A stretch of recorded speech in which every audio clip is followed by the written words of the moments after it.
Welcome back to week 4, where we are discussing loving kindness. For today's part 2 session, we will continue to discuss loving kindness and how to practice it in our daily lives. You will then get introduced to a rain technique and a mindful movement meditation. Some of you may have been enjoying this loving kindness practice, while others may be struggling with feeling comfortable with it. These are normal feelings for beginners. Doing a loving kindness practice allows you to open your heart and connect in a soft spot that is real to you. Each stage gives a chance to loosen your hearts and to uncover the love without bias. When we find ourselves feeling tension in a relationship, we can discover why we have that tension in order to attend to it and open our hearts. Traditionally, the full loving kindness practice has 5 steps, or 5 categories. Loving kindness for oneself, for a friend or benefactor, for a neutral person, or for a challenging person, and for all beings everywhere. While we work at calling up a felt sense of love and connection in the body for the different people we wish loving kindness to, it doesn't really matter if we actually feel it during the practice. Remember that this too gets easier with regular practice. As we do the practice with the same wishes through the different categories, we realize that indeed there are common human wishes for safety, health, peacefulness, joy, strength, acceptance, and so forth. It will become another strong teaching on our shared humaneness, our being together in this, instead of the struggle in isolation. In the traditional instructions, you start with yourself as the center of your experiences and spread out from there. Where else would you start? You can only start changing yourself and then expand the ripples of that change to others. This seems to be a very hard concept for most people in the West. We grow up in a culture where we have the paradox of widespread narcissistic behavior on the one hand, and on the other, the idea of being kind to ourselves being considered selfish, especially for women, or a weakness, as is often the case with men. During the last few years, many leading teachers have put special emphasis on loving kindness for oneself and changed 2 things in the instructions. First, they switched the first and second category. We now start with a friend and then move on to self, which many people report is an easier entryway to the practice. If we can generate a felt sense of connection and friendship toward a friend, it might feel easier to shift to the self and sustain the feeling of loving kindness. The second change was to start with an emphasis on the first 2 categories instead of practicing all 5 from the beginning. Loving kindness, compassion, sympathetic joy, and equanimity are called the 4 heavenly abodes, or the 4 immeasurables. Loving kindness is the friendly, caring attitude toward beings, including ourselves. You could see this as a baseline feeling. When loving kindness encounters suffering, it turns into compassion. Self-compassion arises when the person suffering is oneself. When loving kindness encounters happiness, joy, and success, it transforms into sympathetic or empathetic joy, being happy for and with the other person, or being happy for ourselves, rejoicing in the happy circumstances of the other or oneself. And because there is so much suffering at all times in the world, but also so much joy and happiness, we need to cultivate the 4th immeasurables in order to hold it all. Equanimity. Equanimity is the ability to stand firm, but not rigid, like a tree in the midst of always changing winds of life, swaying at times, but not blowing around helplessly like a sapling. I will now tell you a story called The Story of the Golden Buddha. There was a thriving monastery in North Thailand in the 1950s. Among its many Buddha statues, there was one very big one that was made out of clay.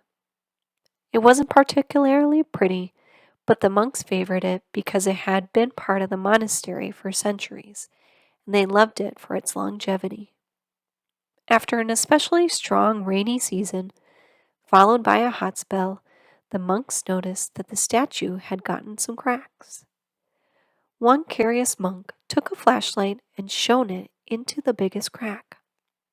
He was very surprised to see something shiny reflecting the light. He called the other monks, and they carefully opened the crack a little more. What they found was a solid gold statue beneath 12 inches of clay. The statue is now in a temple in Bangkok and visited and revered by millions of visitors every year. It turned out that in the 13th and 14th centuries, the monks had covered the statue in thick clay to protect it from marauding clans.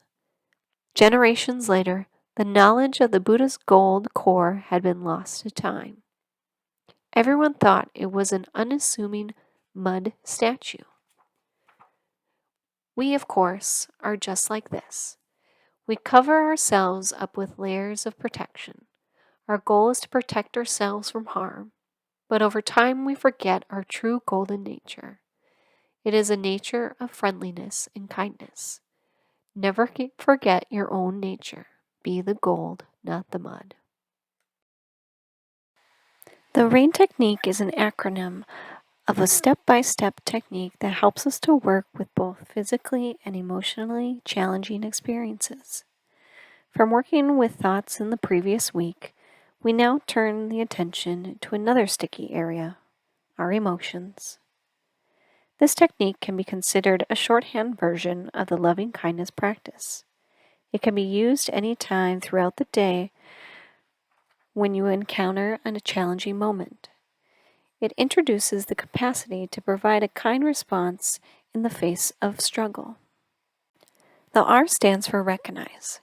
The moment of recognition is the moment when awareness kicks in, and we suddenly realize that we are in grip of a strong emotion. It is recognizing the truth of this particular moment. A is acknowledge or allow. We acknowledge that what we're experiencing is in fact so.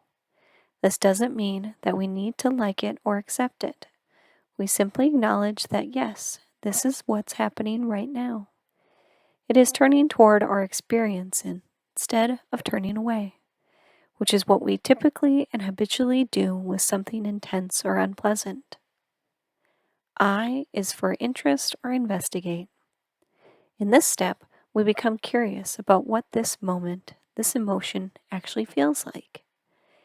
It's very important that we don't confuse this opportunity with trying to find out why we are feeling this way. This step of RAIN is about exploring how this particular emotion manifests in the body right now. We investigate with curiosity and kindness. N is the final step and is non-identify. Often, the physical manifestation of the emotion isn't the problem. It's the meaning we give it or the identification with the emotion that is. For example, I'm anxious, therefore I am an anxious person. If we use the analogy of weather, we can loosen our grip on the emotion. If we see the emotion like weather passing through, we don't have to take it personally. We don't have to like the storm or to identify with it. We trust that it will pass. I now want you to repeat a few times silently to yourself, either I am very angry or I am very anxious.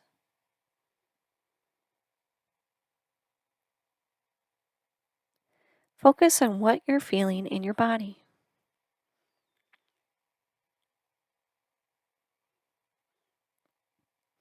Now I want to change your sentence to, wow, there's a lot of anger here, or there is so much anxiety here right now, or this is what anxiety feels like. Now, how does that feel in comparison? Now, when you notice stress rising during the day, Your to-do list feels endless and you feel disheartened. Becoming aware of this, you can turn intentionally toward the stress and tension and say to yourself a word or phrase that helps you to get through the challenging moment. I want you to choose a word or phrase that helps you to stay connected to your intention or to help you through a challenging moment. Gently say the phrase to yourself in that moment.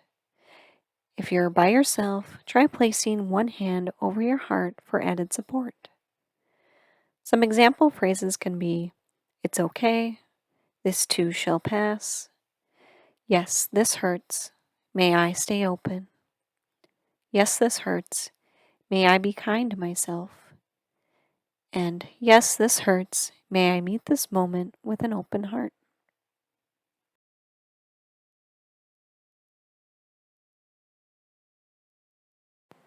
You will now be introduced to a mindful moving meditation or chair yoga. This meditation will be taught to you by Dr. Serpa. Welcome, this is Dr. Greg Serpa and the short chair yoga practice. For the seated chair yoga practice, it's important to choose a chair that will give you appropriate support for the practice. This might be a folding chair or a sturdy dining room chair, rather than a softer cushioned easy chair. We want something that you can sit straight up and have the shoulders over the hips and the knees at hopefully a 90-degree angle as both of the feet are resting flat on the floor. We want to introduce the principle of wise effort in this practice. Some of you will be doing this practice without having medical screening, and wise effort is letting your own body be your teacher. If, for example, you have neck or shoulder injuries and it's not a good idea for you to do those movements, please don't. You can just follow along and breathe as you move into the next practice and the next sequence of movements. Your body really is your best teacher. The first few times you listen to this sequence, it's a good idea to just consider maybe 50% effort. This is not an exertional yoga practice, but to link the movement and the sequences with the breath and being in the body. And this doesn't require the full range of motion. So listening to the body about what feels like the right amount of effort is key. We're not striving to get somewhere with our practice. We're just staying with our breath and with the postures, and we're being in the body with this gentle movement just as we are. So to begin, sitting up in a dignified way with the shoulders over the hips, the back of the head lifted up tall, and the chin tucked just a bit, and gently allowing the eyes to close, and placing the hands on the belly.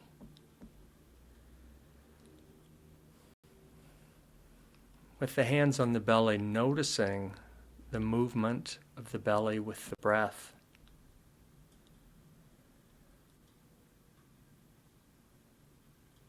Feeling the movement with the palms of the hands, and taking a few moments to breathe in and breathe out right here.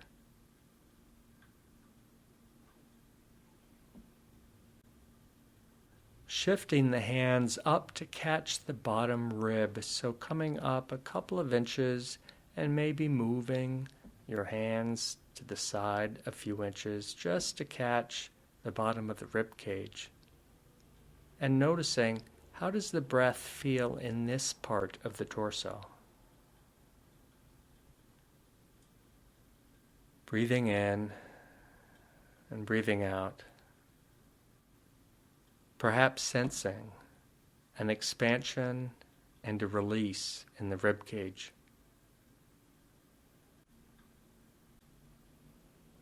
And shifting the hands now up on top of the chest, up by the collarbones, and sensing the quality of the breath here in the body. Perhaps noticing a sense of the chest lifting on the inhale and releasing on the exhale.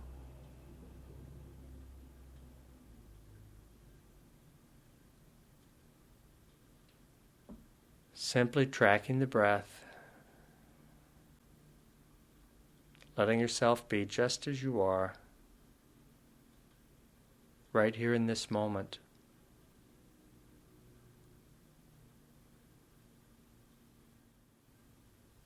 And returning the hands to the lap and following the breath.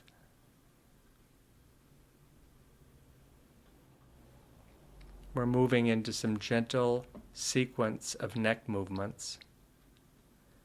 If you have any neck or cervical difficulties, perhaps just noticing the breath and not doing any movement at all.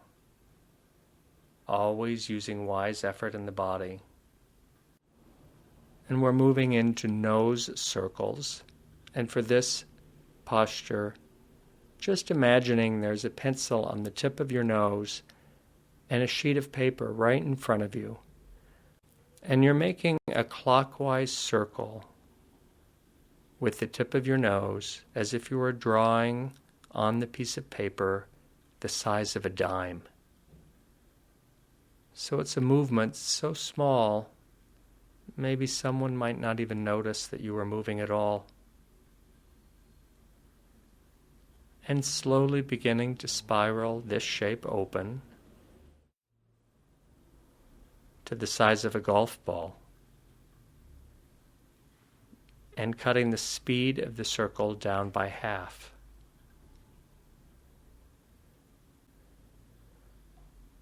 Slowing the circle and expanding to a tennis ball.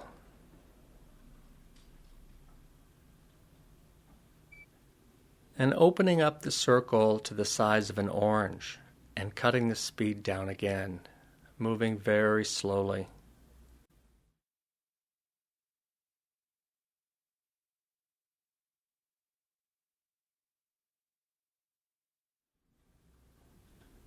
And only if it feels okay in your neck today, in this moment, opening up the circle a little bit more to the size of a CD, moving very slowly. And perhaps noticing the difference of the quality of light through the eyelids as the orientation of the head changes with the movement. Slowing the circle, slowing until you come to a stop, and going the other direction, starting with the largest size circle you made, perhaps the CD.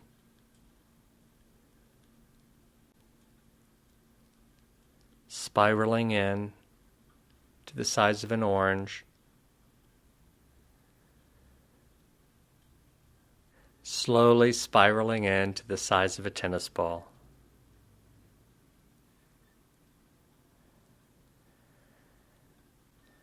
Moving slowly now the size of a golf ball.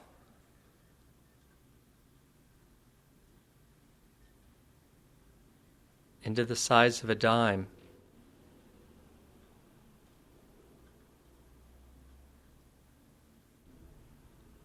Until you come to a point and drop into stillness.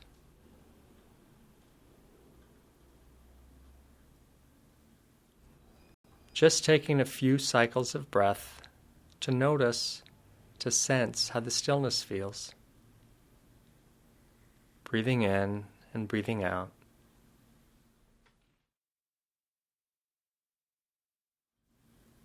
The next posture will be arm raises, starting on the right side.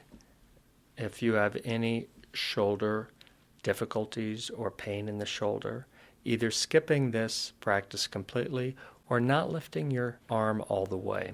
So starting by dropping your right arm over the side of the chair so the palm faces the midline and the thumb is pointing forward. Sitting up extra straight and tall. And on an inhale, the arm leading with the thumb comes forward and goes up overhead on an inhale. And on an exhale, the arm comes down. Continuing, matching movement to your own breath. Up on the inhale. And down on the exhale. Once more, as the arm goes up, feeling the shoulder blade tight up against the back and sliding down the back as the arm comes up. And as you exhale, returning. And one more like this, moving up with the inhale and down with the exhale.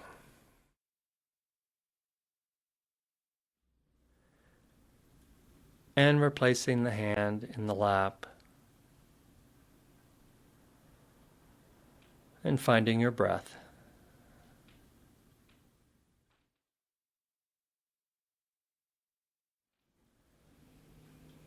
Now moving into the left arm, allowing the left arm over the side of the chair, sitting up extra tall. You may need to pull your back away from the support of the chair, using wise effort, taking care of yourself.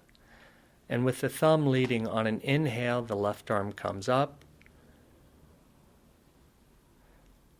And on an exhale, lowering the left arm.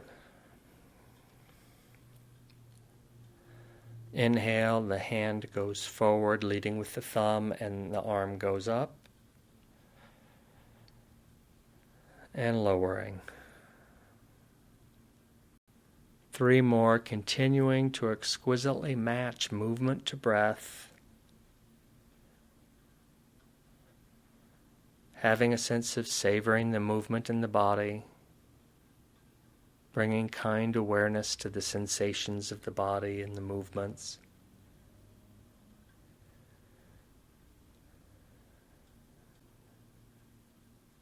And perhaps starting the last movement now.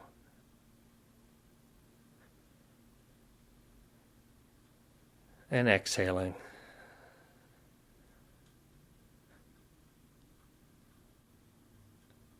And returning the hand to the lap. And falling into stillness, and having a few breaths for recovery, checking in with the body.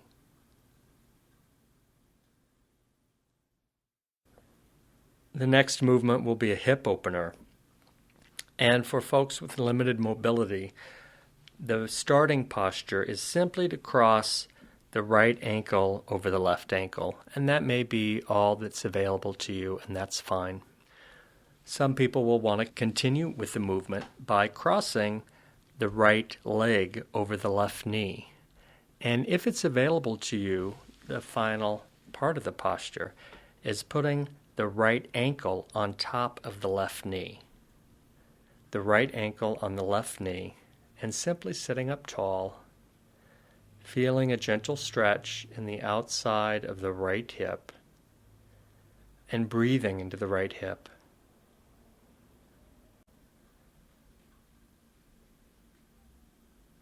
We're not trying to get anywhere, simply to notice sensation is the goal. If you need a little bit more to feel the stretch in the hip, you can lean forward very gently.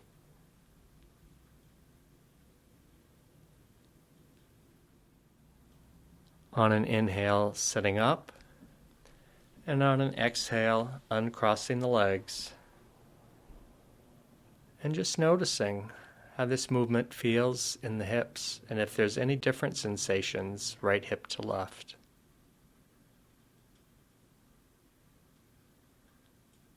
Moving onto the left side, the left foot crosses over the right for the modification, or the left leg over the right leg, and ultimately the left ankle onto the right knee.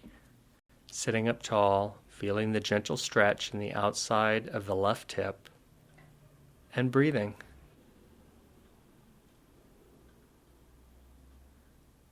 And if it's available to you, and if it would feel good in the body, allowing yourself to bend forward just a bit from the hips, leaning the chest forward to increase the stretch in the left hip, and breathing. 2 more cycles of breath.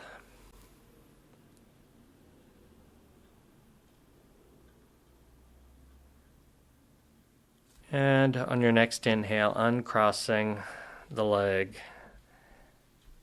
and returning your spine to an upright position and falling into stillness. Noticing any echoes of these gentle movements in the body, perhaps having a sense of gratitude for being with the body with kindness, and breathing for a few more moments just as you are, right here.